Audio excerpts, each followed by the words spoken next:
Lagi dalam program iNews Sumut Inspiring and Informative. Bersama saya Febrina Permata, inilah iNews Sumut selengkapnya. Kita awali berita pertama dari Medan. Pemirsa, jasad seorang ASN kejaksaan yang ditemukan di dalam parit dan sempat menggegerkan warga yang dikabarkan tewas karena terjatuh akhirnya mulai terungkap. Korban ternyata dibunuh.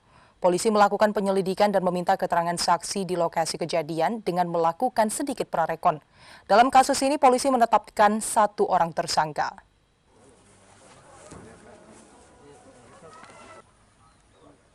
Kematian M. Taufik Hidayat, ASN Kejaksaan Labuhan Batu, yang jasadnya ditemukan di dalam parit dan menurut keterangan dari warga, korban dikabarkan tewas akibat terpeleset ke dalam parit, akhirnya terungkap. Korban ternyata dibunuh.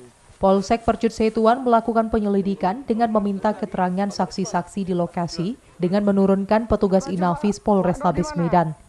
Di lokasi, saksi-saksi diminta sedikit peragaan pada saat mulai korban ditemukan hingga jasad korban dievakuasi ke atas parit. Namun polisi belum menghadirkan tersangka dan melakukan prarekon sebenarnya. Kapolsek Percut Setuan AKP Riki Prapurna mengatakan dalam kasus kematian Taufik masih banyak tersangka lainnya dan meminta untuk segera menyerahkan diri ke Polsek Percut Setuan. Tersangka penganiayaan diduga lebih dari 10 orang.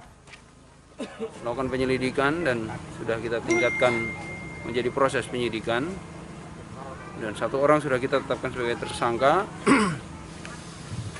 dan saat ini sudah berada di Mako Polsek Percut Setuan.